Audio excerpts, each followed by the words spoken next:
We are in the middle of the mountain. We are hiking 7 hours in the middle of the night. I think I'm seeing strange things over here. I see cars. Dude, you're hallucinating because you're just too tired. Hold my bag and stay behind me, because the last thing that you want to do is to fall asleep and be alone by yourself in the mountains.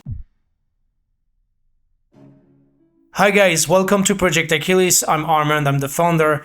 I'm a former officer from the French Army where I served 12 years as a Red Beret, as a captain, and today we will discuss about my first experience as a young officer in the academy, what I went through when I decided to join. So now that I'm sure that I want to serve, I'm going upstairs, the captain is available, he shows up, he asks me, okay, what do you want, man? I'm like, I want to serve, I want to join the academy. Are you sure this is what you want to do? Yes, sir. He's like, okay, let me put you in the process. So he explains me, you have to go through physical examination, psychological examination, through a few interviews to see if you are able to serve as an officer, and then they will study your file and see if you are the best candidate for whatever you're asking for. Perfectly fine. A few days after I pass all these examinations, I receive a call. This is the captain. He's like, hey buddy, you want a good news? You've been received. I'm so excited, it's perfect. Okay, come up. I'm going to have you sign the contract now, if you're free. What? When should I go there? Oh, you were expected to be at the academy 3 weeks from now. I'm like, okay, just give me a minute, so I need to talk to my boss. And I'm knocking on his door and I'm like, Michel, can I talk to you? Michel is like, of course, I'm gonna get in. Take a seat. So I'm explaining the situation. Michel, you know, it's something I wanted to do. It happens that Michel was a reserve officer. He's like, man, I have only one thing to tell you. It's who dares win. So go and serve. I perfectly understand. I just say thank you, of course. I'm going upstairs, knocking on the door. I see the captain, two other guys are here, and we're signing our contract. 3 weeks later, we are in the train and we're going into the academy to start our training. That's how fast it was. The first steps in the academy were really stepping into a new world. They cut your hair. You're slowly changing from a young civilian to the start of a soldier who will be an officer in charge of people, leading them to combat. I could speak hours about the different trainings I've been through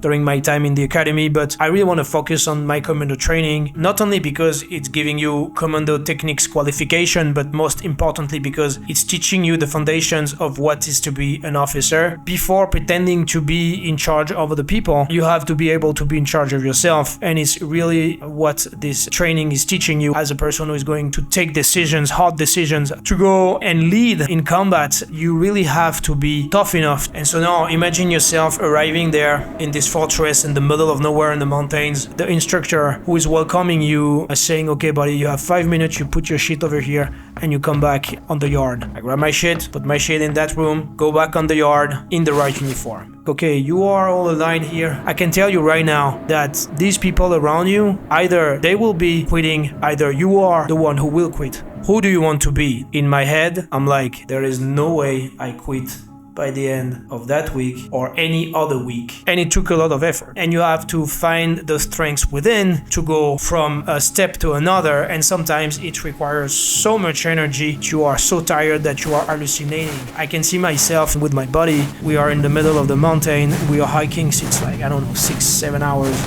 in the middle of the night. And I'm like, I think I'm seeing strange things over here. I mean, I see cars and like, it's like, dude, you are so hallucinating because you're just too tired.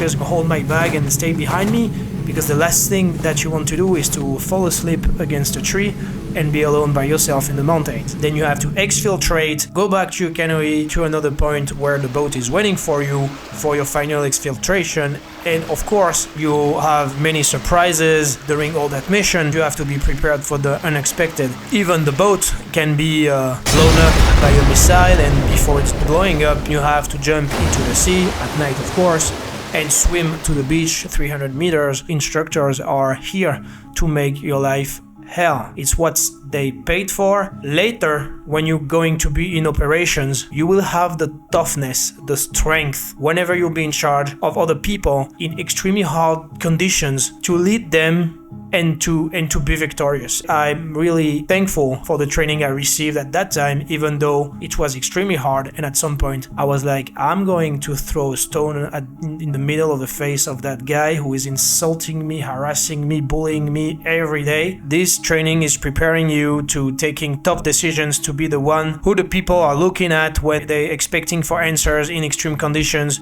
The second aspect of the training that I want to focus on is the time at the specialty school where you're learning the job you will do in your regiment. In my case, it's long-range patrol, reconnaissance, scouting. We learned a lot about the world, political science, geostrategy, future areas of deployment, and then a lot of specific knowledge of missions, how to execute them, and you have also like cultural training of areas of operation. What's the lifestyle of the people in potential areas of operation, so you understand what's happening in the world. And a lot of knowledge about how to lead the men. But leading the men is not just about giving orders, is understanding the men you are about to command, because you are going to command human beings, you're not commanding machines. And these guys, they are fathers, husbands, they have wives, girlfriends, families. So when you are deployed with these guys, you need to understand the complexity of their life, so they will be able to follow you to push them to the right position in missions when you are deployed in combat. So my time in the academy was about 2 years that can be sequenced in 3 milestones: the commando training, the specialty training at the cavalry school, and the airborne school training. But I want to keep it for the next episode when I'm going to discuss my first steps in the regiment, le premier régiment de hussards parachutistes. Thank you very much for watching Project Achilles. I hope that you liked this video. Subscribe on the channel, follow us on Instagram, and stay tuned for the next episode.